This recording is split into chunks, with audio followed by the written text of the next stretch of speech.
예, 한국 선거제도 및 정당 체계 개혁이라는 주제로 발표를 맡은 국민대학교의 장승진입니다. 발표를 시작하기 전에 이제 두 가지 정도 조금 뭐라 그럴까요? 뭐 약간 건방지다면 건방진 말씀을 드리려고 하는데요. 그러니까 첫 번째는 뭐 물론 이제 여러 가지 이제 현재 국회 상황상 이제 의원분들이 여기 이제 오늘 이제 참여를 원래 예정과 달리 참여를 못 하셨는데 뭐 다른 주제들도 다 마찬가지지만 이제 특히 선거제도라는 주제는 사실 이 정치학자들, 학자들이나 전문가들 모인 자리에서는 굉장히 오래 전부터 해오던 이야기입니다. 별로 이렇게 새로운 이야기라기보다는 결국은 이 제도를 직접 만들어야 하는 국회의원들이 이런 논의에 참여하고 외부 밖에서 하는 이야기들을 자꾸 듣고 그것을 이제 국회 내부로 가지고 와서 이제 자신들끼리 토론하는 재료로 삼아야 되는데 이제 오늘의 자리가 원래 취지는 이제 그런 기회를 이제 제공하려는 취지였으나 여러 가지 상황상 이제 그것이 안 됐다는 점이 조금 아쉽다라는 말씀을 먼저 드리고요. 두 번째는 뭐 선거제도 및 정당 체계 개혁이라는 굉장히 거창한 주제로 말씀을 드리지만 뒤에서 이제 직접 보다 구체적으로 말씀을 드리겠지만은 별로 제가 뭐 그렇게 뭔가 눈이 번쩍 뜨이는 창의적인 이야기를 할 생각은 없습니다.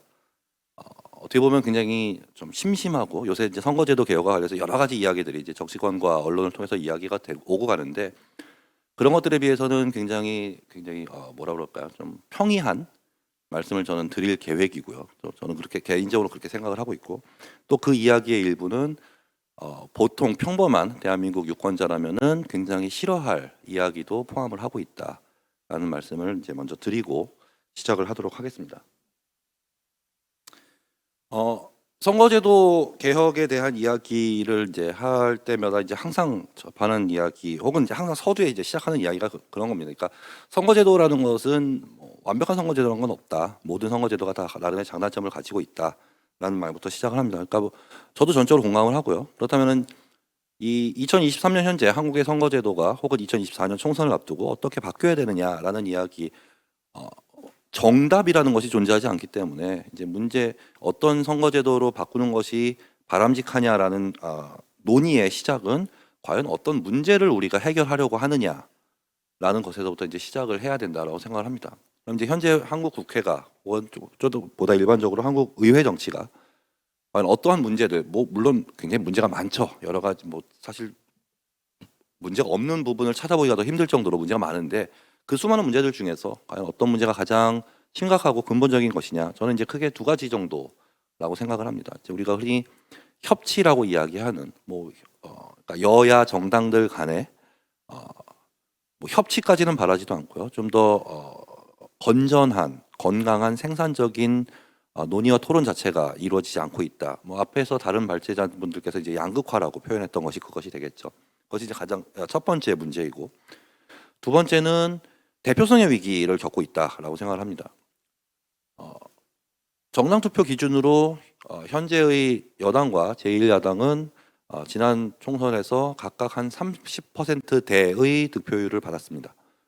그러니까 전체 유권자의 한 3분의 1 정도는 두 개의 정당 중 하나를 선택하지 않았습니다. 그러나 현재 국회의석의 90% 이상의 압도적인 의석수를 두 개의 정당이 다 가지고 있죠. 그러니까 이 사회에 존재하는 여러 가지 목소리들이 두 개의 정당만 존재하기 때문에 국회 안에 반영되지 못하고 있다. 그런 의미에서 이제 대표성의 위기를 겪고 있다라고 생각을 합니다. 이 두 가지의 문제가 발생하는 가장 근본적인 그러니까 원인은 무엇이냐? 이게 이제 문제 현상이라면은 그 문제가 이러한 현상을 가지고 온 원인이 무엇이냐? 저는 두 개의 정당이 모든 정치적인 자원과 권력을 독식하고 있는 구조가 이러한 현상을 가지고 온 근본적인 원인이라고 생각을 합니다. 그러니까 두 개의 정당만이 사실상 유의미한 정치적인 경제에 참여하고 있기 때문에 두 정당 사이 협력의 유인이라는 것이 존재하지 않죠.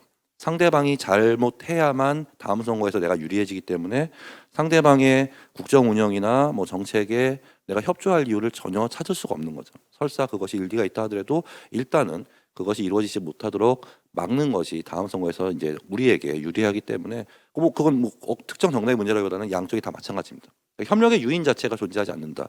그러니까 현재 한국의 국회는 협력의 유인이 존재하지 않는 데서 그러니까 국회의원들에게 혹은 정당들에게 왜 협력하지 않느냐고 협력할 이유가 없는 사람들에게 그렇게 이야기를 하고 있다는 거죠. 두 번째는 그러니까 대표성, 그러니까 두 개의 정당만이 모든 자원을 독식하다 보니까 새로운 목소리가 국회에 이제 진출을 하지 못하고 있습니다. 그러다 보니까 이제 다양한 목소리가 정책에 반영되지 못하고 또 두 개의 정당을 지지하지 않는 많은 수의 유권자들이 대의제 민주주의에서 이제 정치적으로 소외가 되고 있는 이런 상황이다. 그러면 이런 두 개의 정당이 모든 것들을 독식하는 원인은 그럼 그러니까 이런 구조를 가지고 온 것은 원인은 또 어디서 찾을 수 있느냐? 저는 이제 크게 역시 두 가지에서 찾을 수 있을 거라고 생각을 합니다. 첫 번째는 선거제도의 문제입니다. 아까 말씀드렸다시피 각각 30% 정도의 득표율을 가지고 대부분의 의석을 이제 독식하고 있는, 그것은 이제 득표율이 각 정당, 그러니까 많은 정당들이 자신들이 받는 득표율만큼의 의석을 차지하지 못하고 있다는 이야기가 되겠죠. 그리고 그 가장 근본적인 그러한 현상이 벌어지는 가장 근본적인 원인은 비례대표의 비중이 절대적으로 부족하기 때문입니다. 그렇기 때문에 지난 선거에서 우리가 소위 준연동형이라는 개혁을 했음에도 불구하고 성과를 전혀 거두지 못했다라는 점이고요. 두 번째는 이제 정당법의 문제입니다. 현재 정당법에 따르면은 새로운 정치 세력이 등장을 해서 새로 정당을 만들어서 활동하는 것이 굉장히 어렵게 되어 있습니다. 그러니까 새로운 정치 세력이 등장하기가 이제 어렵다. 뭐 그런 것들이 이제 이런 것들이 이제 가장 핵심적인 문제라고 생각합니다. 그래서 현재 한국의 문제를 해결하기 위해서는 그럼 이러한 구조, 그러니까 불비례적인 선거제도, 그다음에 이제 규제 위주의 정당 체계를 극복하고 조금 한 서너 개, 뭐 네다섯 개 정도의 온건한 정당이 함께 공존하면서 경쟁하는 온건한 다당제를 좀 만들어갔으면 좋겠다라는 것이 저의 기본적인 문제 의식입니다. 그럼 뭐 어떻게 하면 그런 온건 다당제가 유도가 될 것이냐? 가장 중요한 것은 비례대표 확대입니다. 지역구 대비 비례대표의 비중이 확대되지 않고서는 현재 정치권에서 이야기되는 권역별 비례대표제니 뭐 중대선거구제니 어떠한 것을 해도 아무런 현재의 국회의 모습과 전혀 달라지지 않을 겁니다. 현재 지역구가 253석, 비례대표가 이제 47석인데, 그러니까 이 비례대표의 비중을 대폭 최소한 지역구의 절반 정도는 비례대표가 차지할 수 있도록 바꾸지 않고서는 사실 어떠한 문제도 해결되기 어렵다. 그런 의미에서 저는 비례대표만 그 정도로 확대가 된다면 뭐 권역표를 하든 준연동형을 하든 완전 연동형을 하든 큰 차이가 없다라고 그러니까 그건 부차적인 문제다라고 생각합니다. 가장 일차적으로 비례대표의 비중이 확대가 돼야 되겠죠. 그럼 이제 비례대표를 확대하려면 이제 두 가지 방법이 있습니다. 지역구를 줄이거나 의원 정수를 확대하거나. 많은 사람들이 지역구를 줄이기 힘드니까 어쩔 수 없이 의원 정수를 확대해야 되지 않느냐. 그리고 가장 이제 이런 얘기를 하면 욕먹는 지점이 이런 거죠. 그렇지 않아도 꼴 보기 싫은데 국회의원을 늘리자는 얘기냐. 저는 지역구를 줄이기 어렵기 때문에 차선책으로 의원 정수를 누리는 것이 아니라 의원 정수를 누리는 것 자체가 바람직한 결과를 가지고 올 것이라고 예상이 되기 때문에 의원 정수를 늘려야 된다라고 생각을 합니다. 뭐 자세한 이야기는 시간 관계상 이따 뭐 토론을 하면서 말씀을 드릴 기회가 있을 것이고, 요새 이제 최근 정치권에서 이야기되는 중대선거구제에 대해서 간단하게 말씀드리면은 저는 개인적으로 물론 생각이 다른 분들이 있을 수 있겠지만 저는 뭐 물론 이론적으로는 비례성 강화에 일정한 기여를 할 수 있겠지만 현재 우리나라 정치의 문제를 해결하기 위해서는 전혀 도움이 되지 않을 것이다라고 생각을 합니다. 실제로 현재 우리나라 지방선거에서 기초의원 선거에서 중선거구제를 실시를 하고 있습니다. 그러나 결과는 두 개의 정당 소속 기초의원이 전체 기초의원의 96%를 차지하고 있습니다. 다당제를 유도하기보다는 이제 두 개의 정당이 모든 것들을 가져가는 구조가 오히려 더 심화될 가능성이 높다라는 것이 저의 생각이고요. 이제 두 번째로 요새 이제 이야기되는 것이 이제 권역별 비례대표의 문제입니다. 저는 뭐 이건 권역별 비례대표제는 충분히 고려해볼 만한 대안이라고 생각합니다. 뭐 지역주의 문제라든지 어떤 그 지역 내에 존재하는 다양한 목소리들을 반영할 수 있다는 점에서는 고려할 수 있는 제도적 대안이라고 생각을 합니다. 근데 문제는 이 권역별 비례대표를 실시하기 위해서는 역시 비례대표제의 대폭 확충이 있지 않고서는 제도가 실효성을 거두기 어렵습니다. 47석을 뭐 전국을 뭐 5개, 6개로 나눠봐야 한 권역에 끼케야 뭐 7, 8석, 8, 9석 이 정도 가지고는 사실 권역별 비례대표의 취지를 살리기가 어렵습니다. 그러니까 비례대표가 100석 이상으로 늘어나고 그래서 각 권역별로 돌아가는 비례대표의 숫자가 대폭 늘어나지 않고서는 의미를 갖기 어렵다.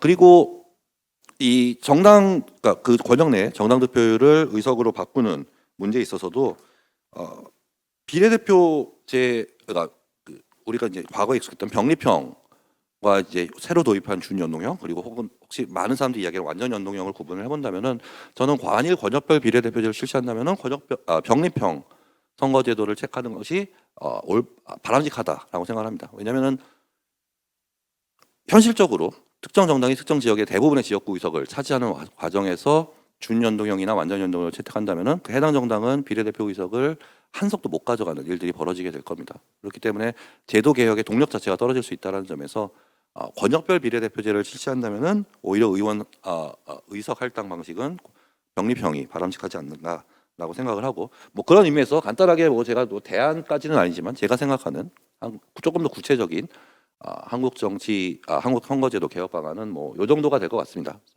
현행 준연동형 선거제도를 유지하면서 비례대표의 의석을 지역구 의석의 최소한 절반 정도로 확대하는 방안이 첫 번째고요. 준연동형 자체가 큰 문제가 아니라고 저는 개인적으로 생각하지만 뭐 그럼에도 불구하고 비례성이라는 측면에서 완전연동형이 더 장점을 갖는 것이 사실이기 때문에 장기적으로는 완전연동형으로의 전환까지 고려할 수 있다라고 생각합니다. 대안 두 번째는 권역별 비례대표제와 역시 대폭 비례대표에 대한 대폭 확대를 전제로 한 권역별 비례대표제 도입과 병립형 의석 할당 방식, 이 정도가 좀 대안이 아닌가, 현실적으로 혹은 이론적으로도 바람직한 선거제도의 방향이 아닌가 생각을 하고, 마지막으로 그 정당 체제 같은 경우에는 기본적으로 정당의 활동이나 정당의 어떤 뭐 움직임, 개혁을 저는 법제도로 강제하는 것은 그다지 바람직하지 않다라고 생각을 합니다. 그럼에도 불구하고 좀 다양한 목소리들이 정당으로 등장을 해서 자신들의 목소리를 낼 수 있도록 현행 중앙당은 수구도에 있고 5개 이상의 시도에 지역당을 두어야 하는 굉장히 엄격한 정당 설립 제도 요건은 좀 완화될 필요가 있다. 그래서 좀 다양한 목소리들이 정당이라는 형태로 나타나고 궁극적으로 원내에 진출할 수 있는 방안들이 마련되어야 된다라고 생각을 합니다. 시간 조금 서둘러서 마무리하면은 이 선거제도 개혁이나 뭐 정당 개혁, 사실 수많은 개혁 방안들이 이미 나와 있습니다. 그러니까 아이디어의 문제가 아니라 의지와 용기의 문제라고 생각을 하고요. 그러니까 뭐 제가 말씀드린 그 두 가지 뭐 대안이라고 말씀드린 것도 수많은 가능한 선택지 중에 하나일 뿐이고, 결국 정치권이 혹은 정치권에게 이제 그런 압력을 가하는 시민사회나 뭐 학계나 전문가들이 얼마나 의지를 가지고 추진을 하느냐의 문제가 아닌가라고 생각을 하고, 물론 그 과정에서 국민적인 공감대 확산 노력은 분명히 필요할 것이다. 특히 의원 정수 확대와 관련해서는 실제로 이 아까 박준 박사님께서 발표하신 그 조사 자료에도 대부분의 국민들은 의원 정수 확대를 반대를 합니다. 그럼에도 불구하고 만일 필요하다라는 점에 정치인들과 전문가들이 동의를 한다면은 좀 더 욕을 먹더라도 적극적으로 국민들을 설득하려는 노력이 필요하지 않나라고 말씀을 드리면서 발표를 마무리하도록 하겠습니다. 감사합니다.